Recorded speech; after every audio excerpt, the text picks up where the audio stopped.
All right, take a picture and I'll get over there with them. Hey, Missus. Take a picture. Yeah. So what would you do? Adverbs that would start with? Millie, come here.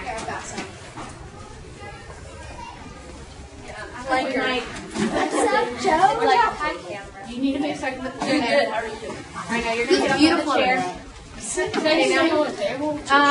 Henry, I tell you what, Andy, you can step down one more. Got it. When I do that, one of my eyes. I was about to say. For what? No. No. Take them off. No.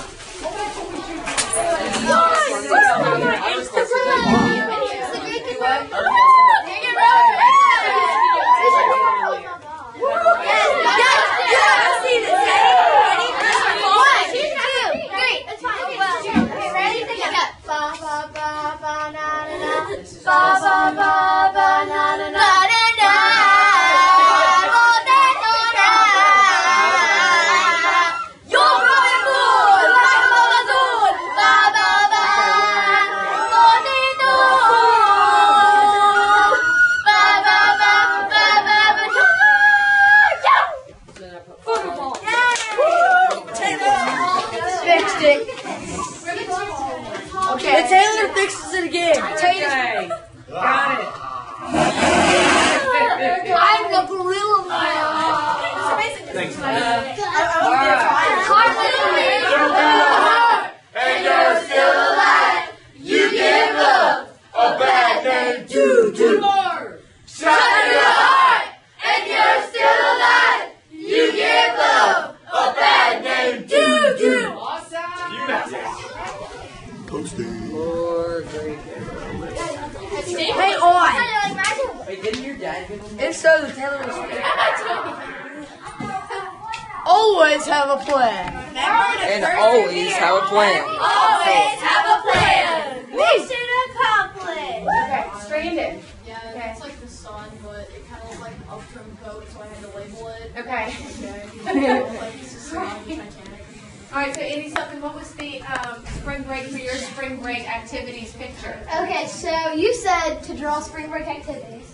So I took that literally and drew spring break activities. Okay. So, mine's just the beach, and I got the set sun, and I've got a little cruise ship over there to the right, and then the surfer from the cruise ship, and I've got some people on the beach playing volleyball, and a chair, and a guy sitting in a chair, lounging, some waves, and some birds. Nice. Okay. I got the last two votes. Cole Barker. Cole Barker, you might be able to put this resting on my And Otto is the champion. Time. Otto and Natalie How about they have a Okay, draw off. Ready? I'm just Otto and Natalie. What about You ready?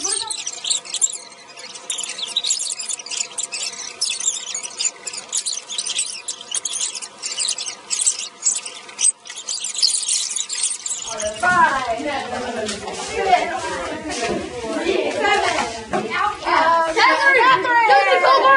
He's got 4. He's making it right. Otto wins. She gave us a demerit, even though When I sat down, she did this. Oh, Max. Are we getting together? We look awesome. Haley, smile to the camera. Ellie. That's so cute.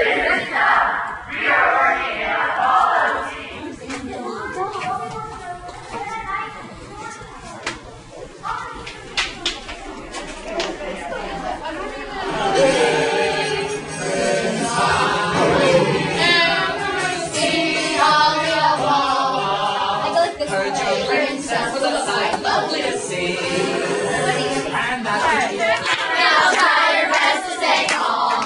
Brush up your sundress along.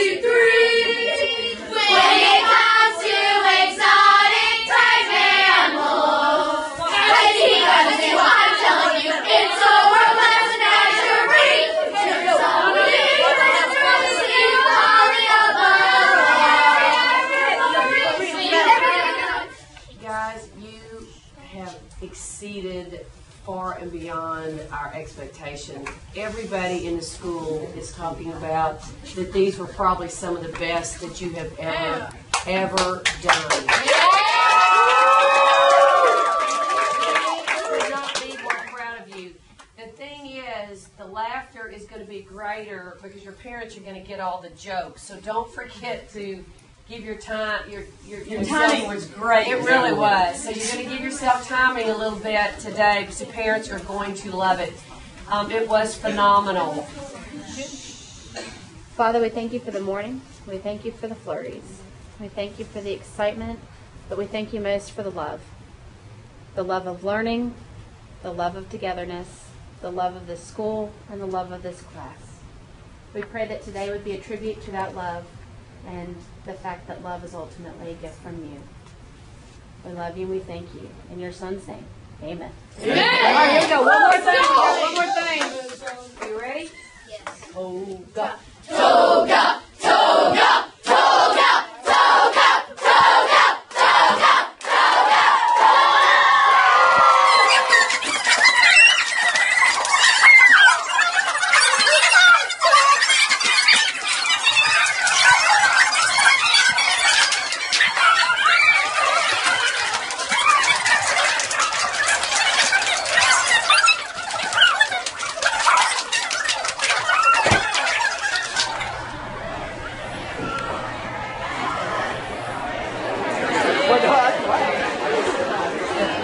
You got an iPhone! Wait, I didn't know that? Yes, oh, you're a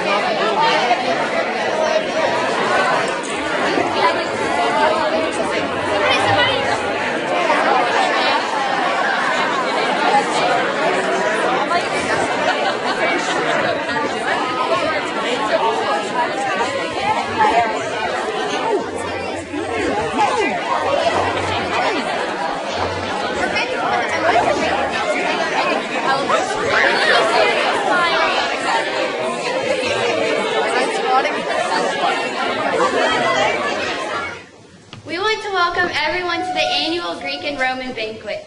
No, this is not a toga party. We take our Greeks and Romans very seriously here at the Oak Hill School. This unit of study has allowed us to explore these civilizations through many of the disciplines. Drama, art, math, and science, and social studies have all played a part in our study.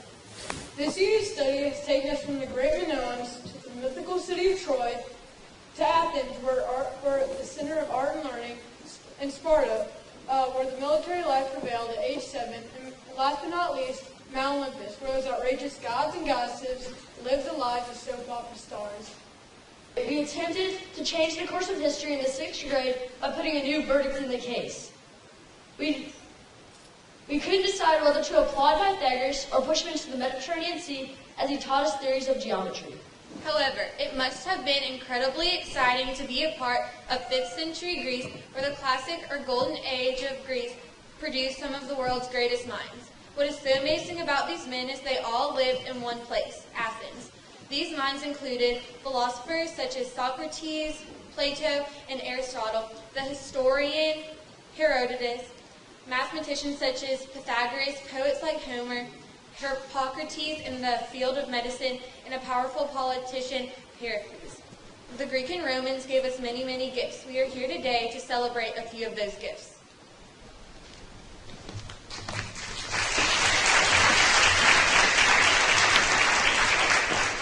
Welcome to the Greek and Roman Banquet. We will now eat lunch prepared by Chef Ishes and his staff. Thank you, moms, for helping with the decorations. If you would, please stand. Just the moms.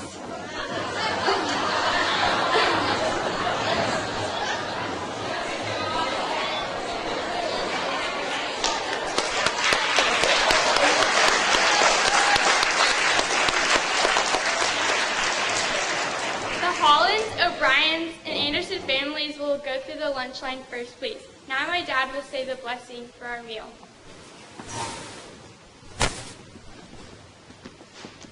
It was funny, when I was growing up, it was Socrates, it wasn't Socrates. Okay, a Bill and Ted reference. Gosh, I'm old. If you would you bow your head, please? Dear gracious God, we come here once again in awe of your glory. We thank you for this food, and we hope that you would use it to better nourishment of our body. We thank you for the hands that prepared it. We also lift up to you any prayer requests that lay heavily upon our hearts, for those who are sick and infirm, and those who are in harm's way. Now as we go, help us always to be mindful to walk in the footsteps of your Son, who is our Savior, Jesus Christ. Amen.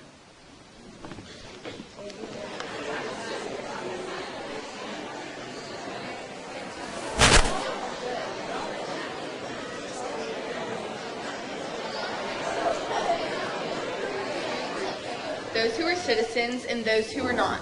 The body of citizens was divided into two groups as well.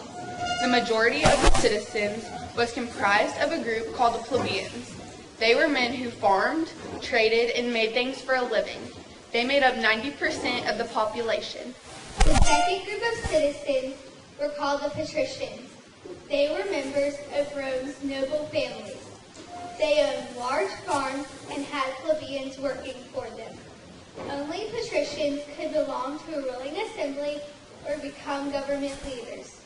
Rome's many plebeians reacted to the patricians' leadership with protest. The plebeians and the patricians had a debate over who had a say in the government. You will now hear from the plebeians stating their case as to why they should have a say in the government, and from the patricians stating their case as to why they should remain in power. I'm Annuarius, and I'm representing the plebeians. We are the small plebeians. We are the laboring class of Rome. We give the patricians everything they need while they give us nothing. We want a say in the government. Give us our rights and citizenship. We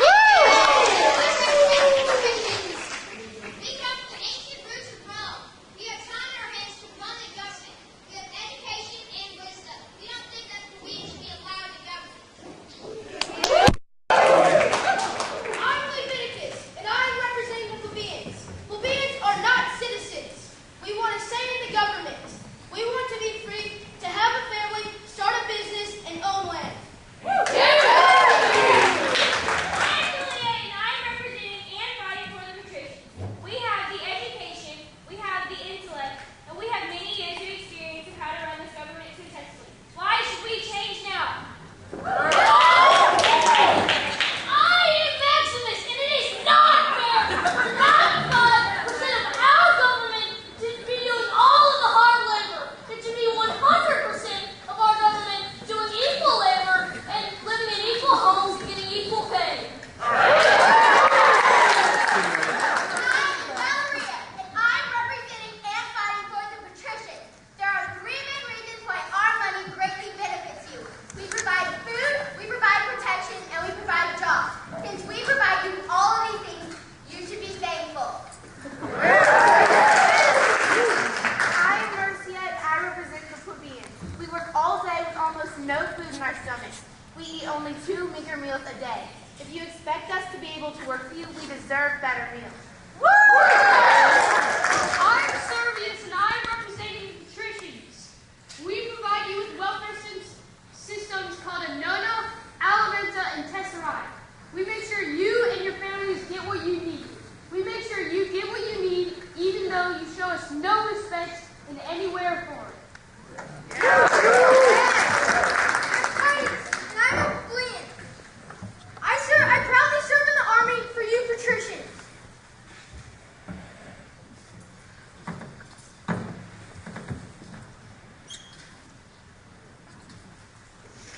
I'm Albinius, and I represent the patricians. As a patrician, I am the government. We understand that you want to say, but as long as you continue to break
economy to prosper.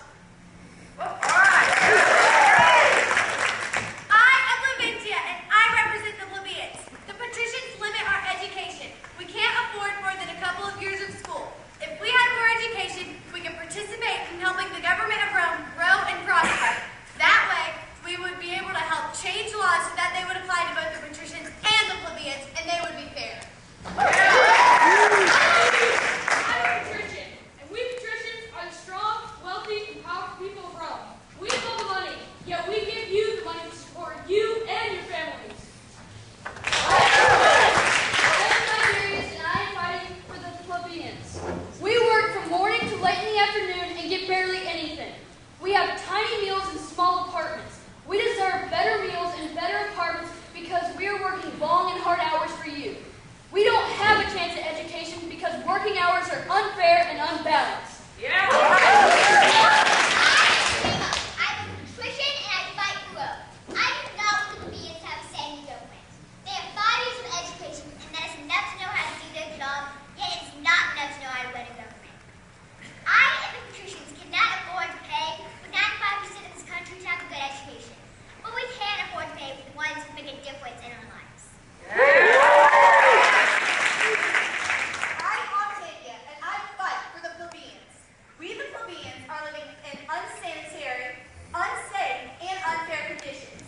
We live in small and crowded apartment buildings with the fear of the roofs collapsing on top of us. We are malnourished with only a small amount of bread to eat. We have no hope for a better future for our families. I am Prospera, a strong, wise patrician. Us patricians are the ones who are educated and experienced. If we take a risk letting you run the government, it puts all Rome's lives at risk, including you and your family. You are not educated properly for this position, and the government will fall apart and become vulnerable for attack to other countries. I am Semicus, and I am plebeians. We want a chance at education so we can have a better future and have a chance at making the decisions for Rome. We may not have knowledge from education, but we have knowledge from experience. We know how Rome really works. I am Cato, representing the patricians. I ask you citizens to think of Rome before the patrician rule and the Republic of Rome you know today. During our time of power, we have established laws, order, and republic representation in the law of the 12 tables. We have expanded Rome's influence from central Italy to all of Italy and gained control of the Mediterranean. Do you remember the period from 375 BC to 371 BC when we allowed you to elect your own government officials and gave you chance and a hope? The result of that decision put Rome into a constitutional crisis. I tell today that even though that we are only 5% of the population, we should continue to rule Rome because we have created a better Rome for both patricians and plebeians. I am Cassia, and I speak on behalf of the plebeians. We want a unified Rome because that is what's fair.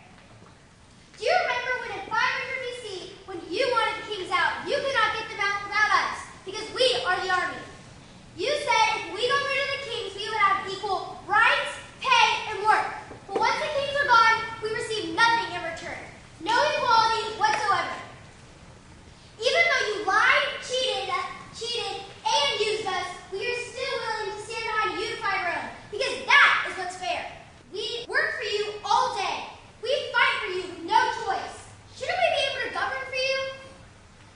All we want is equality and justice because we are the mighty plebeians.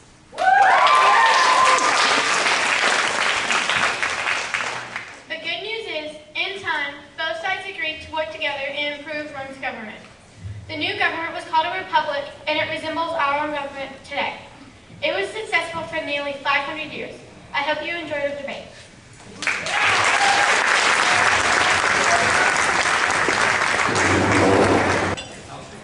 The ancient Greeks gave us much more than democracy, philosophy, 2,500 years ago, Western theater was born in Athens, and with its drama, comedy, and much of the theater design and terminology that we still use today. from ancient religious rites that celebrated Dionysus, the god of wine and celebration. Athenians rejoiced with festivals that often attracted 15,000 to 30,000 participants. Groups chanted and sung choral hymns called dithyrambs, often accompanied by music or song. In the beginning, the dithyrambs described the adventures of Dionysus, but over time, the poems evolved into stories of Greek mythology and heroic adventures. The dithyramb gave way to drama, and before long, Athenian poets were competing for the best dramas and performances at the festivals. Thespius, the first winner of the Great Dionysia in 534 BC, became the world's first actor with his invention of the independent performer who acted with the chorus to tell the story of the drama. Thespius also invented masks, makeup, and costumes. During this time, great amphitheaters like the Theater of Dionysus in Athens and the Theater at Delphi were built in Greece. Plays were performed in the daylight, and soon 3 actors joined the chorus, with men playing the roles of both women and men. Masks and props helped the audience to identify characters. Theater design, as we know it today, evolved from these amphitheaters, with elevated audience seating, orchestra staging areas, and backstage housing of lighting, props, and special effects. The Athenian poets began with stories of tragedy, but soon the subject matter of the plays grew to include comic irony from stories of family, women, and social structure. Today, Greek tragedies and comedies are presented every day in all parts of the globe.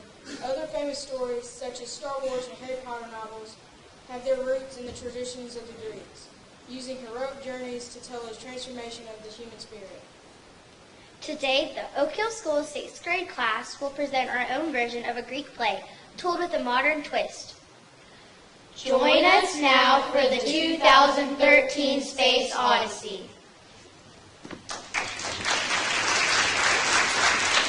Real quick announcement, Garrett Murphy had the lead in this next skit, and he is very ill with the flu. Sam Dugan stepped in yesterday and said, Miss Lundy, don't worry about it, I've got this. So he proceeded to memorize in less than 24 hours this next part. So he is coming out with his script. He actually doesn't even need it. So we're really pleased and very happy with Sam Dugan.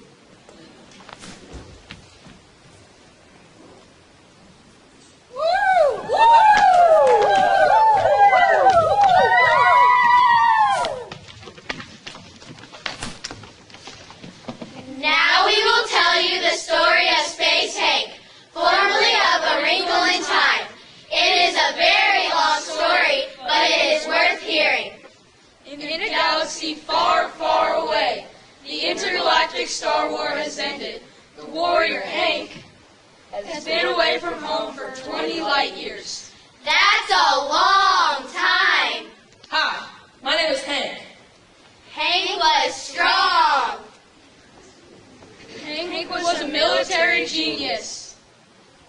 Hank always had a plan. Hank was handsome.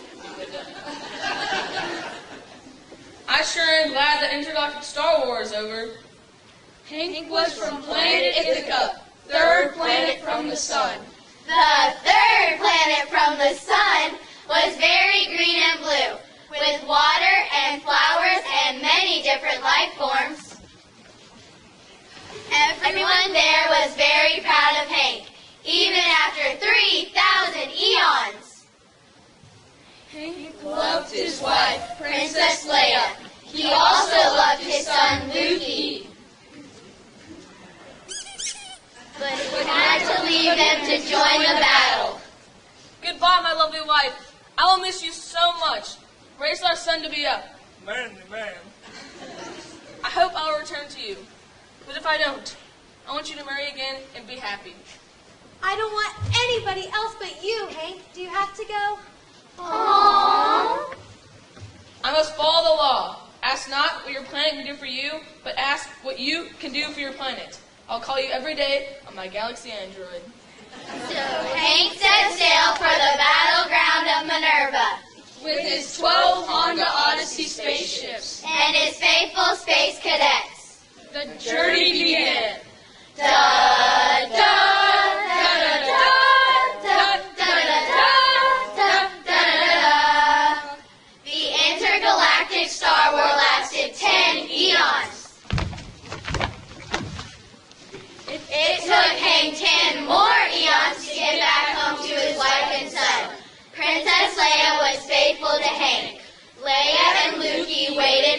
to come home.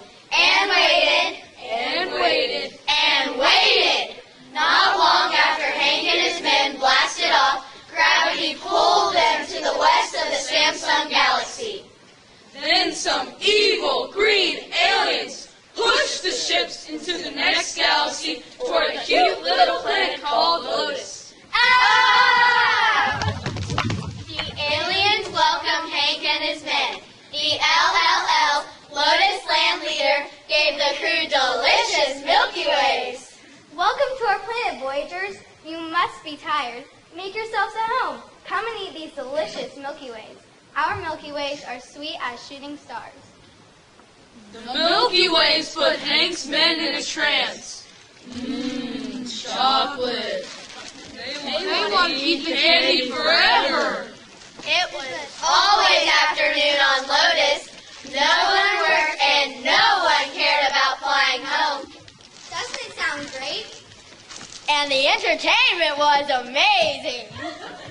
Ba ba ba banana, ba ba ba banana, Banana, potato na. Yo mama cool, you mama cool, ba ba ba. Potato, ba ba ba ba ba banana.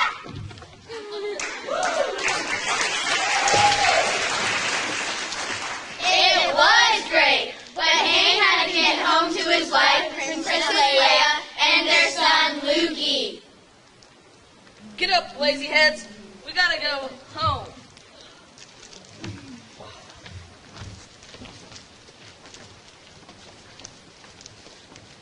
If you think I can be an alien, say yeah. Yeah!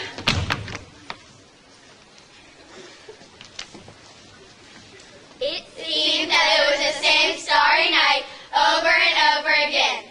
Every day had the same rhythm. Give me one. Give me two. Give me three. Break it down now. Woo!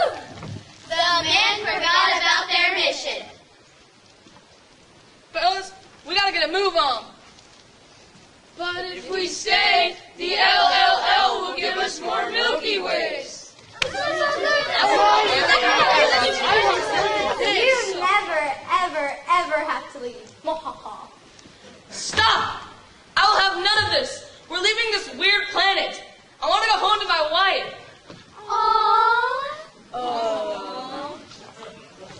Hank drove those lazy men away from the danger.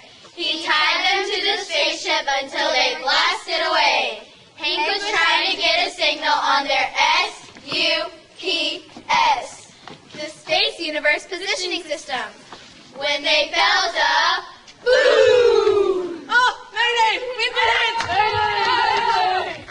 An asteroid hit Hank's rocket ship, the Millennium Falcon.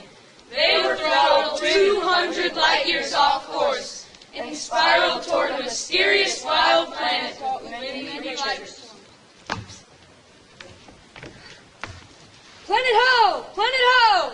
When they landed, they saw bubbles with aliens and mutants and intergalactic beasts in pens. Hank was trying to get a signal on.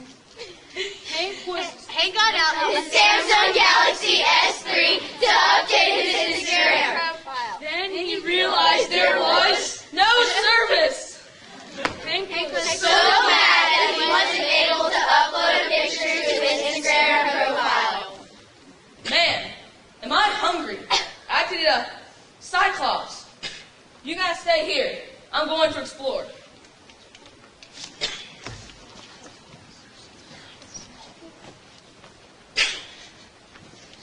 Well, Space Cadets, I see a black hole over there for shelter. It's filled with moon pies and sundrop. Here's my plan. I always have a plan. We'll rest, eat, and head out tomorrow. What do you think? Yes, sir. You've always got a plan. We're starving. Let's eat and get some sleep. So the men went to sleep until there was a song, song, song, song. 3, 5, 4, 4.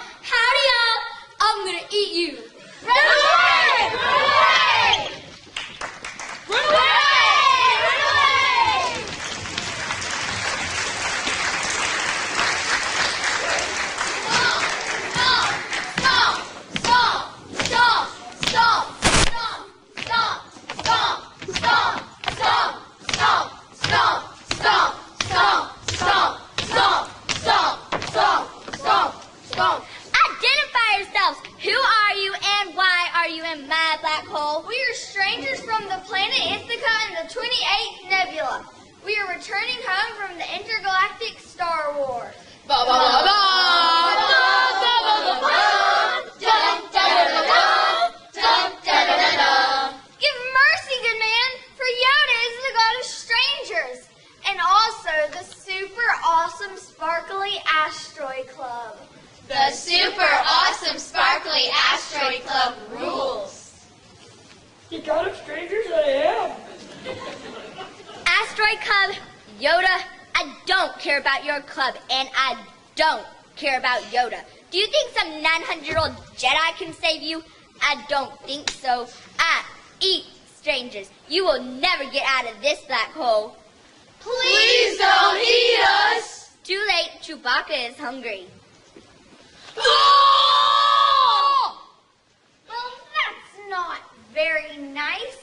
What's your name? Chewbacca Wazowski. My friends call me Mike. I'm a Space Cops Wookiee. My daddy is Buzz Lightyear, ruler of the entire galaxy. The Force is strong with me. Chewbacca was round, green, and had one big eye right in front of his forehead. The huge green alien ate 2 more of Hanka's men. Oh! The next day... Time for breakfast. Oh! After breakfast, Chewbacca rolled a huge moon rock in front of the entrance to the black hole. We're so young! We're gonna die! What will we do? Each day, when Chewbacca returned to the black hole in the galactic sunset, he used the Force on 2 space cadets and devoured them. Nom, nom, nom. You taste like chicken. Seriously, we've got to get out of here. Don't give up. Remember, I always have a plan. I'm just not sure what it is right now. Any ideas? Let's use a space grenade to blow the moon rock out of the way. We can scare him with fire. How about the claw? The claw. Can we dig ourselves out of a black hole? Hanka offered Chewbacca a super galactic cherry cosmic Coke. Want some super galactic cherry cosmic Coke? It will shoot you right out of this galaxy. Good. What's your name, kid? My name is, nobody. Chewbacca promised to use the Force on nobody last. He was going to give Hanka a beautiful pink tutu, but Hanka already had one. Time for night-night. Where's little Mikey? Chewbacca was in a sugar shutdown. Those super galactic cherry cosmic Cokes can do that to a Space Clops Wookiee. Hey, look around for something we can use. Hanka found a lightsaber. This is the super saber used by the one and only Obi-Wan Kenobi. Ooh, Obi-Wan Kenobi. Be careful, it will shoot your eye out. Let's see if this thing works. Oh, batteries not included! Let's see. No, not yet. You never know what you might need. Oh, look. There are my sunglasses. I've been looking all over for those. Oh, yes, batteries. Would you just hurry? Here, Hanka. Now let's see if this thing works.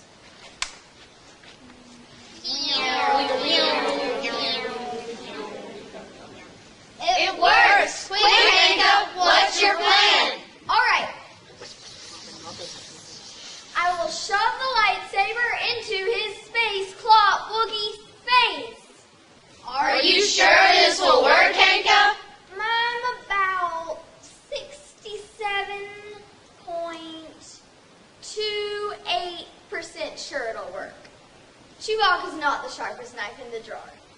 Dum dum dum dum dum dum dum dum dum dum dum dum dum dum dum dum dum dum dum dum.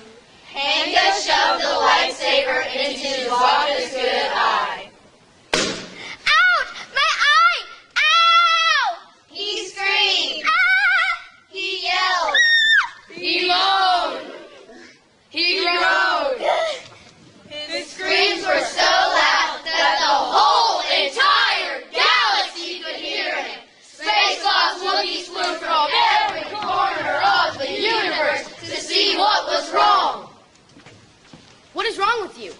someone killing you? Nobody is killing me. Nobody. Seriously? Then shut up! Why are you upsetting the entire galaxy? Keep your troubles to yourself. Were you dropped as a child? We're going back to bed. Thanks for waking us up for nothing!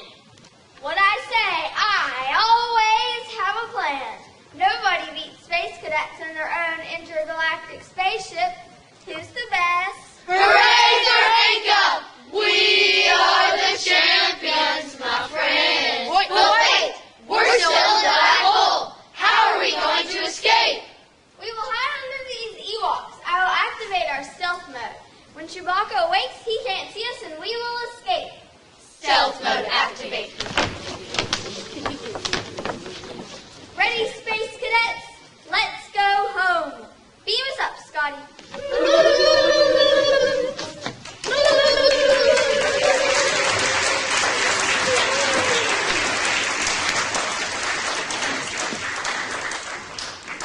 Buzz Lightyear, my daddy rules this galaxy. He will make them pay. They will never get back to planet Ithaca. Ain't nobody got time for that.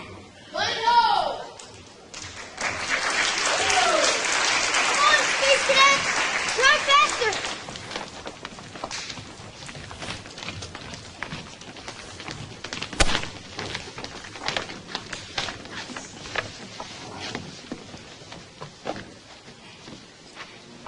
Hey, this is tough.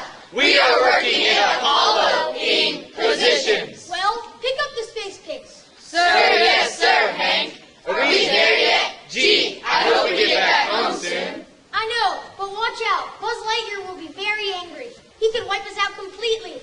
We need some extra fuel to get home. We're going to see Obi-Wan Kenobi, Jedi Knight, and the Steward of the Shorts. Hop in the Super Space RV.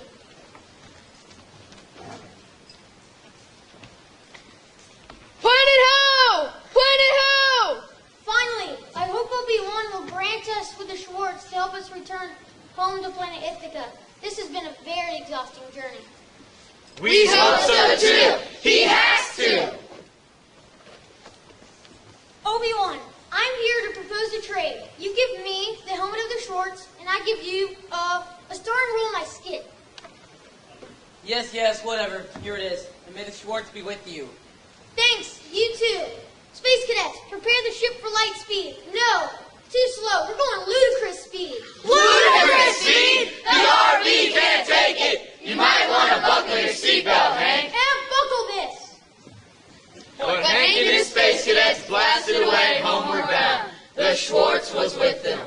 Soon they were inside of home. Planet Ithaca loomed ahead. Hank relaxed. We're almost home. I think I'll take a little nap. After all, what could go wrong? Hey, Space Cadet 2, I wondered what's in this intergalactic space helmet. Me too, Space Cadet 1. We should investigate. Let's flip a draw quote. I call heads. I win! They opened the intergalactic space helmet of Schwartz, sending the ship in all different directions. Holy Zeus! What have you done? I can't believe this! I don't know. We just opened the helmet and it was like, woo! Who knows? Who cares? I just kind of blacked out. Sorry, Hank. We were just curious. Oh no! The Schwartz isn't with us anymore! Where are we? After many light years, Hank and his space cadets came upon a planet. Space cadets, explore this planet and report back to me when you are done. Sir, yes, sir, Hank. Hank's troops went to check out the planet while Hank stayed on the ship trying to figure out where in the universe they were by using his SUPS, the Space Universe Positioning System. What's that in the sky? It's a pterodactyl. It's a spaceship. No, it's E.T. on his flying pink Barbie bicycle. Hey, E.T. Is that you? No, I am RQ, E.T.'s distant cousin. E.T. went to Hollywood and got all famous, so I caused Area 51, so I should get some attention too. I just dropped in on your boss, Hank. He needs some extraterrestrial protection on this planet. A little stardust can make a big difference. Theo and I are keeping an eye on Hank. Remember, I'll be right here.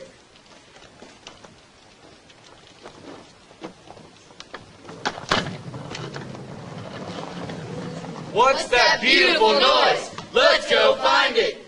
Shot through the heart, and you're still alive. You give love a bad name. Doo-doo.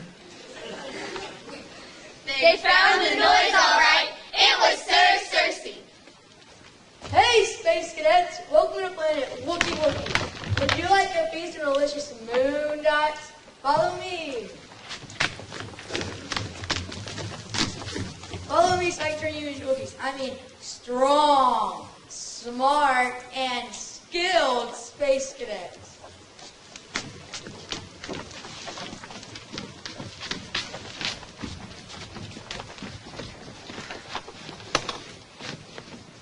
Duh! Who doesn't like moon dots? After the men ate, Sir Cersei turned the Space Cadets into Wookiees. What's a Wookiee? Ha ha! I've tricked you, little Space Cadet Wookiees.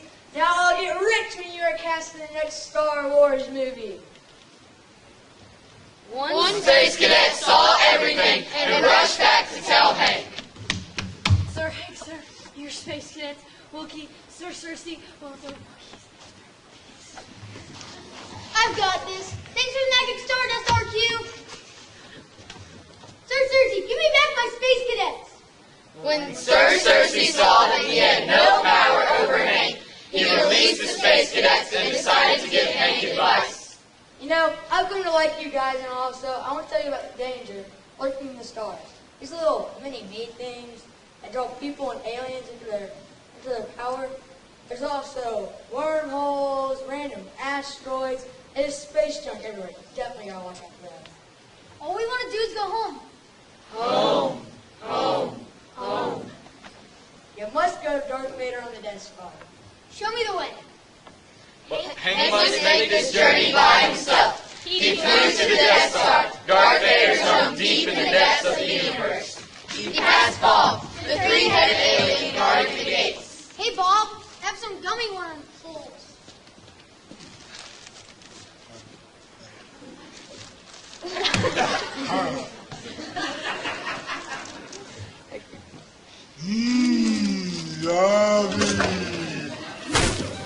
What are you doing here? That only works in the movies. Anyway, I've come here to get directions for my journey home.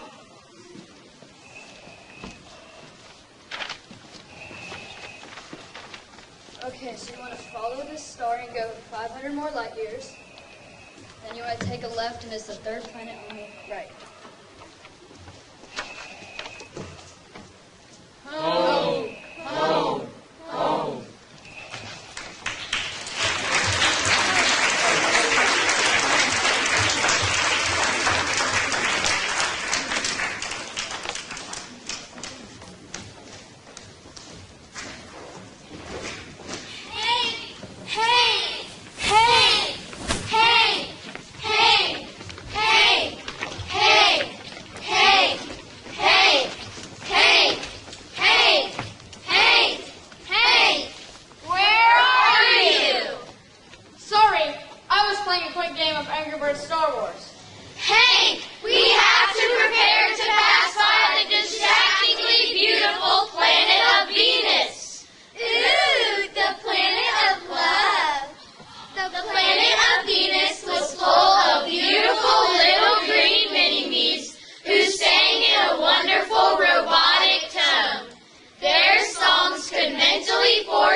Hank commanded his space cadets to plug their ears with green goo and tether him to the side of the Millennium Falcon. Ugh, that green goo is so disgusting. Whatever you do, do not untie planet of Venus. As the space cadets approached the planet of Venus, Hank began to hear the voices of the beautiful little green mini-me's. Untie me! Let me down! Hank struggled to get free, but with all that green goo in their ears, the space cadets couldn't hear a thing. The space cadets ignored Hank's orders and just kept flying. Just keep flying, just keep flying, just keep flying, flying, flying. After they passed the beautiful little green mini-me's, the space cadets released Hank. Do you think Hank and the space cadets are near the end of this journey? No way, not even close. Hank and the space cadets had to pass between Rancor and the M97 Nebula wormhole. Rancor was a monster with 4 necks, 7 heads, 12 eyes, 22 fat legs, and 47 long tentacles. Legend has it, the M97 Nebula sucks up everything and spits it out 3 times a day. Scary! Should we try to go around? Of course not. We're redneck daredevil pickup module-loving space cadets. Amen! We must zoom through. Set the force field around the ship. Man the battle modules. Keep your eyes peeled. Don't shoot until Rancor sees us. Then let him have it with the 97.4 evolution decapitator hydrogen head missiles. Rancor ho! Wormhole ho! Sir, I think that's Rancor straight ahead. And we ran to the wormhole! Ah! We're going through! We'll never make it! Never say never! We're gonna bust through this wormhole. Set the ship to ludicrous speed! Ludicrous speed? The ship can't take it! Buckle your seatbelts! Ooga shooga! Sir, our left quantum wormhole shooter's down and our right wing missile launcher is losing ammo fast! Ooga shooga! What was that, sir? No way! It can't be! It's Chuck Norris! Who's Chuck Norris? Young people know nothing these days. Thank you, Chuck Norris. No, thank you, Hank.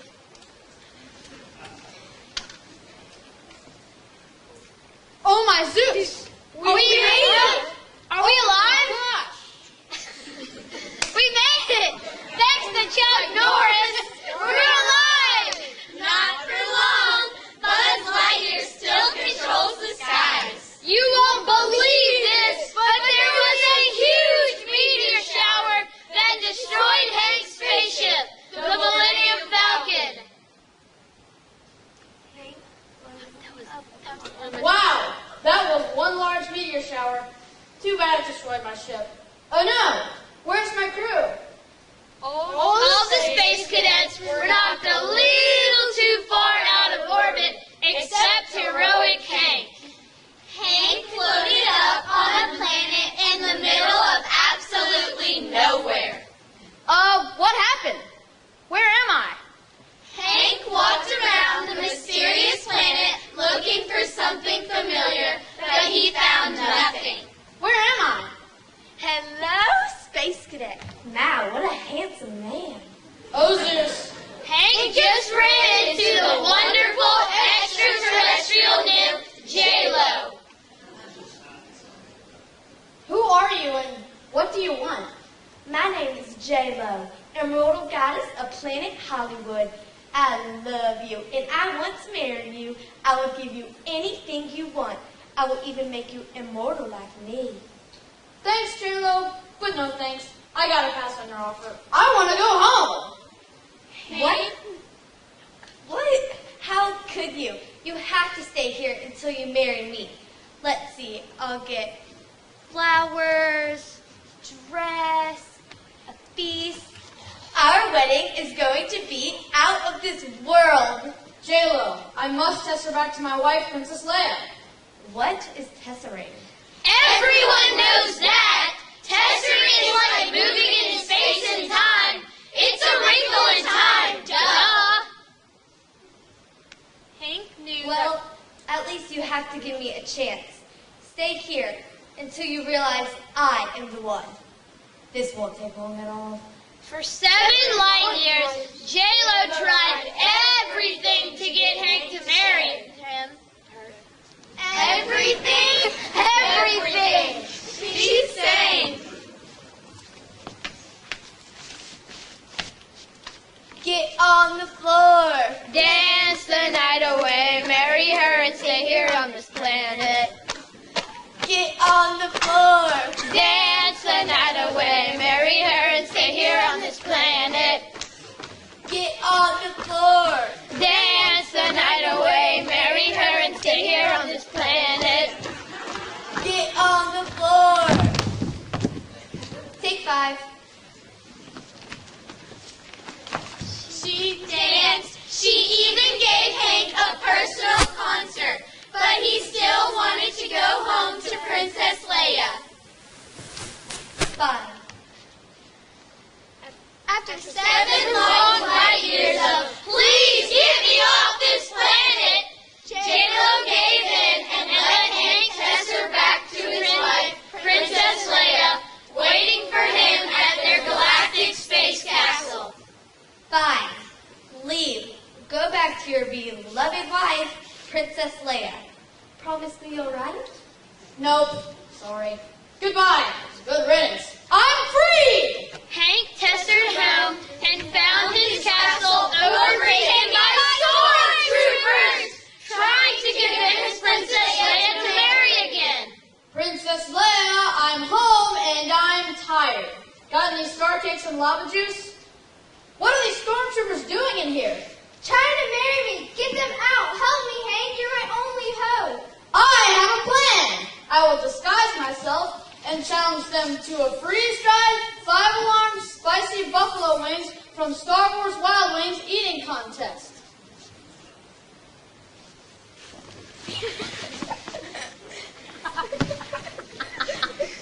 I challenge you to a freeze-dried spicy.